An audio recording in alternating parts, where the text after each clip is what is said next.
Welcome to SK study success study. आज हम लोग पढ़ते हैं केमिस्ट्री। केमिस्ट्री में हम इलेक्ट्रॉनिक डिस्ट्रीब्यूशन पढ़ते हैं।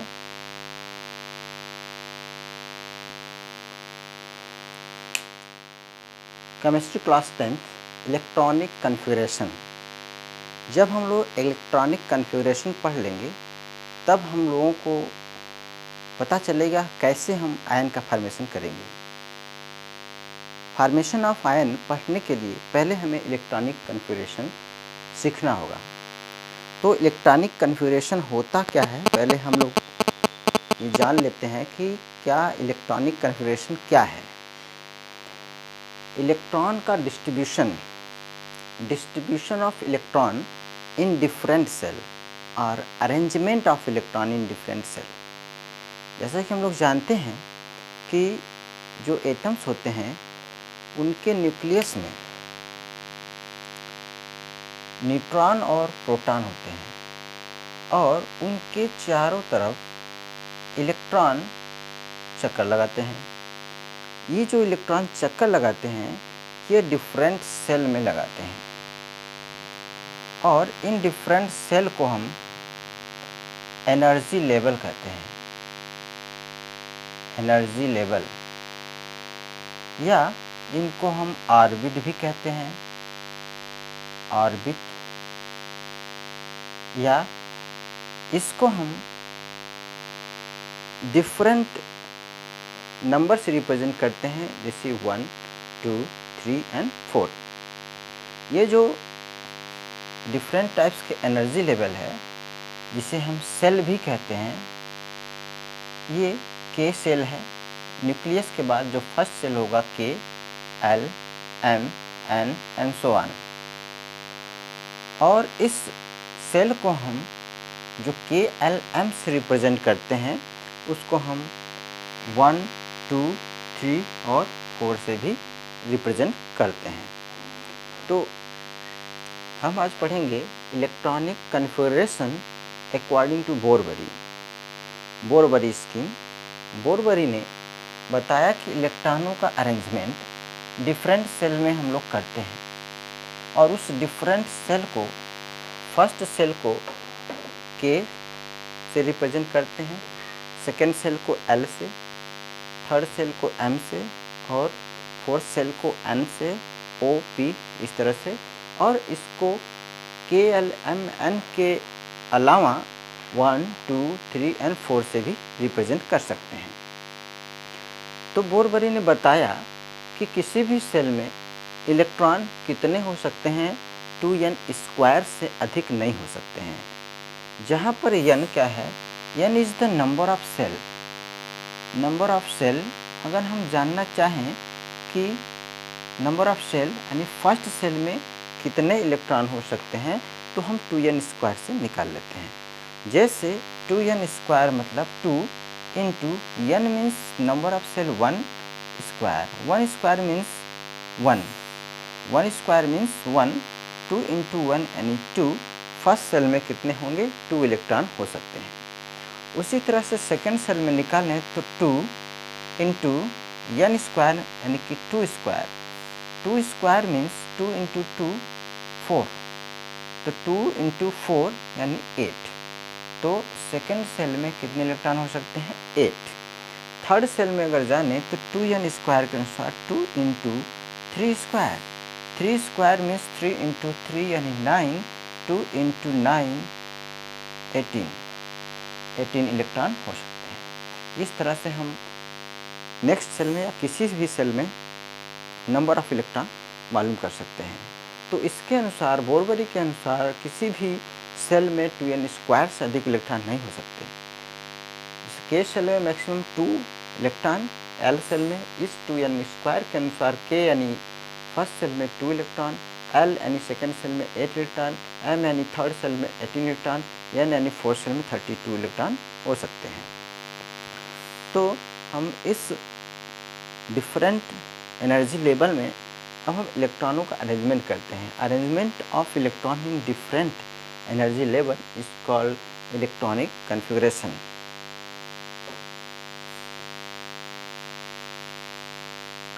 तो इलेक्ट्रॉन का कन्फिगरेशन, इलेक्ट्रॉन का नंबर जो होता है वह एटॉमिक नंबर के बराबर होता है। यानी किसी भी हम एटॉमिक नंबर को रिप्रेजेंट करते हैं जब, तो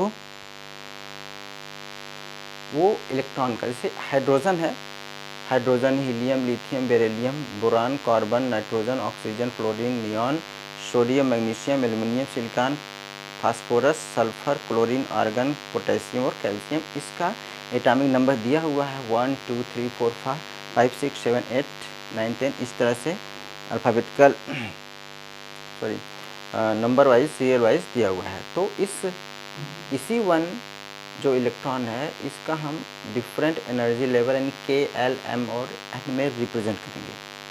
तो फर्स्ट वन सेल है इसमें, तो इसमें के में 2 इलेक्ट्रॉन हो सकते हैं, एल में 8, 18 और 32। तो 1 इलेक्ट्रॉन है तो ये फर्स्ट सेल में ही अरेंज हो जाएगा। और हीलियम में 2 इलेक्ट्रॉन है, इसलिए के सेल में मैक्सिमम 2 इलेक्ट्रॉन होते हैं, तो 2 इलेक्ट्रॉन हम लोग इसमें रख देते हैं। इसके बाद 3 है तो 2 इलेक्ट्रॉन के सेल में होगा। अब 3 में 2 इलेक्ट्रॉन यहाँ पर अरेंज होगा, तो 3 - 2 करेंगे, 1 बचेगा, 1 नेक्स्ट सेल में यानी एल सेल में अरेंज हो जाएगा। इस बोरबेरी स्कीम के अनुसार मैक्सिमम हम अच्छे से 20 एलिमेंट्स तक का निकालते हैं। 4 है यहाँ पर, तो फर्स्ट सेल में 2 हो जाएगा, तो 2 इलेक्ट्रॉन इसमें से बच गया, 4 - 2 यानी 2 इलेक्ट्रॉन बचा जो कि एल सेल में चला जाएगा। क्योंकि हम के सेल में यानी फर्स्ट सेल में 2 से अधिक इलेक्ट्रॉन नहीं रख सकते, इसलिए केवल 2 इलेक्ट्रॉनों का अरेंजमेंट किए हैं। बोरान के लिए 2 और बचता है 3 जो कि बैक सेल में आएगा। उसी तरह से 6 जो कार्बन का है 2 और नेक्स्ट सेल में 4, 2 और 5, 2 और 6। तो यहाँ पर देख रहे हैं 6 to 8 है यहाँ इलेक्ट्रॉन, 5 to 7 इलेक्ट्रॉन है, 4 to 6 इलेक्ट्रॉन है, 9 2 और 7, 10 2 और 8। अब यहाँ पर हम देख रहे हैं फर्स्ट सेल में 2 और बचता है 10 में से 8 इलेक्ट्रॉन जो कि नेक्स्ट सेल एल में हम डाल देते हैं। लेकिन एल में मैक्सिमम 8 इलेक्ट्रॉन होल्ड हो सकते हैं जो कि यहाँ पर आ गया है। अब हम सोडियम का निकालते हैं। तो सोडियम का इलेक्ट्रॉनिक अरेंजमेंट कैसे करते हैं, के एल एम एन के अनुसार के सेल में एल एम और एन सेल में फर्स्ट के में 2 इलेक्ट्रॉन, नेक्स्ट 8 इलेक्ट्रॉन, 8 to 10 बचा 1 इलेक्ट्रॉन, 1 इलेक्ट्रॉन को हम नेक्स्ट सेल यानी एम में लिख देते हैं। क्योंकि एल में केवल 8 इलेक्ट्रॉन होल्ड करने की क्षमता है, 8 इलेक्ट्रॉन होल्ड हो सकता है, 9 नहीं हो सकता, इसलिए जो बचा हुआ इलेक्ट्रॉन है हम वो नेक्स्ट सेल में अरेंज कर देते हैं। इसी तरह से 12 मैग्नीशियम का 2, 8 और 2 इलेक्ट्रॉन, 2, 8 और 3 इलेक्ट्रॉन, 2, 8, 4, 8 to 10 और 4, 14 यहाँ पर है। इसी तरह 15 को अरेंज करेंगे, फर्स्ट सेल में 2, सेकेंड सेल में 8, 8 to 10 बचता है 5 इलेक्ट्रॉन, नेक्स्ट सेल यानी एम में लिखते हैं। एम में इलेक्ट्रॉन के होल्ड करने की कैपेसिटी 18 है। उसी तरह से 2, 8, 6 हो जाएगा, क्लोरीन का 2, 8, 7 हो जाएगा, आर्गन का 2, 8 हो जाता है। तो इस तरह से 8, 16 और 2 कितना हुआ, 16 to 18, अब 19 है। पोटेशियम का 2, 8, 8 2 10 इलेक्ट्रॉन बचा 9 इलेक्ट्रॉन हम यहाँ लिख देते हैं। एम में इलेक्ट्रॉन होल्ड करने की कैपेसिटी कितनी है, 18। अब यहाँ पर हो गया 9, इसका मतलब है कि 9 इलेक्ट्रॉन इसमें हो सकता है। लेकिन ये जो है आउटर मोस्ट सेल है, इसके बाद हम कोई इलेक्ट्रॉन अरेंज नहीं करते हैं,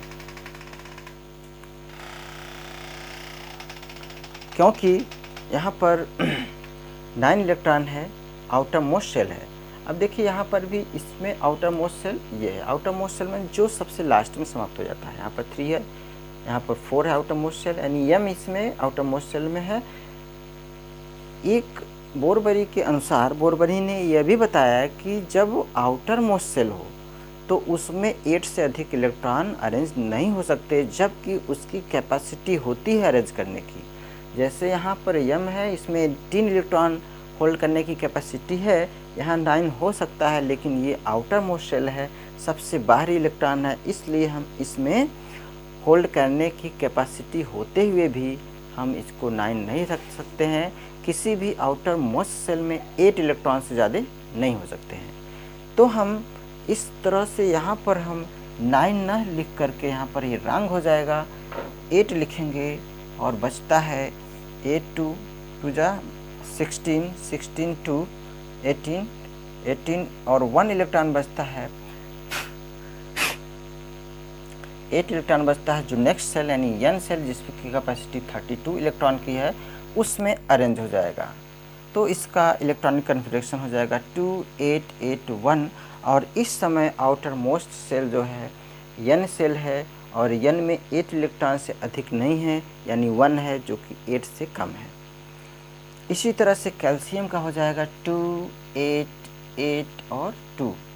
यहाँ पर भी हम 10 लिख सकते हैं, लेकिन अगर हम 10 लिखते हैं तो भी इलेक्ट्रॉनों का अरेंजमेंट हो जाएगा, 8 2 10 10 20 इलेक्ट्रॉन है, लेकिन यहाँ पर ये रंग हो जाएगा क्योंकि आउटर मोस्ट सेल यहाँ पर 10 हो जा रहा है, यानी कि m इलेक्ट्रॉन हो जा रहा है। m में 18 इलेक्ट्रॉन कैपेसिटी है तो 10 हो सकता है, लेकिन ये आउटर मोस्ट सेल हो जा रहा है, इसलिए आउटर मोस्ट सेल में 8 से अधिक इलेक्ट्रॉन नहीं रख सकते, इसलिए यहाँ पर हो जाएगा 8 और यहाँ हो जाएगा 2। तो इस तरह से 1 से 20 एटॉमिक नंबर का एलिमेंट इलेक्ट्रॉनिक कन्फिग्रेशन ये दिखाया गया। इसमें जो जिसका आउटर मोस्ट सेल में 8 इलेक्ट्रॉन होता है वह सेल फिलअप माना जाता है। जैसे ये एटम 8 आउटर मोस्ट सेल में 8 इलेक्ट्रॉन है, यानी ये आर्गन एटम्स के सभी इलेक्ट्रॉन फिलअप है, और जिसका आउटर मोस्ट सेल फिलअप होता है 8 होता है वो समझ लो कि अपना ऑक्टेट प्राप्त कर लेता है और वह इनर्ट गैस कहा जाता है। यह इनर्ट गैस के रूप में काम करता है, यानी कि इनएक्टिव गैस है, किसी से रिएक्ट नहीं करता है। इसे हम नोबल एलिमेंट भी कहते हैं, जिसका आउटर मोस्ट सेल में 8 इलेक्ट्रॉन होते हैं।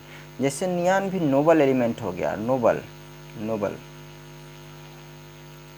और केवल एक हाइड्रोजन ही है, हीलियम ही है जिसका आउटर मोस्ट सेल 2 है, और 2 है तो k इलेक्ट्रॉन, यानी कि एक ही सेल है इसमें। जिसका सेल 1 सेल हो केवल, या k सेल हो यानी एक सेल हो, तो उसमें अगर उसके आउटर मोस्ट सेल पे 2 इलेक्ट्रॉन है तब भी वह फिलअप माना जाता है। यह भी नोबल एलिमेंट है, यानी कि इनर्ट एलिमेंट है, यह भी अपना ऑक्टेट प्राप्त कर लिया है। तो हीलियम को छोड़कर बाकी जितने एलिमेंट है उसके आउटर मोस्ट सेल में 8 है, तो वह नोबल एलिमेंट कहा जाएगा। वह इनएक्टिव होगा, वह रिएक्ट नहीं करता, यानी वह ऑक्टेट प्राप्त कर लेता है।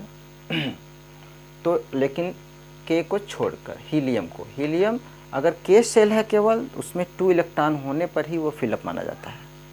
तो इस तरह से इलेक्ट्रॉनिक कन्फिग्रेशन कंप्लीट हो गया। नेक्स्ट वीडियो में हम आप लोगों से बात करते हैं फॉर्मेशन ऑफ आयंस, कैसे आयन का फॉर्मेशन होता है, how to ion formation, next video में।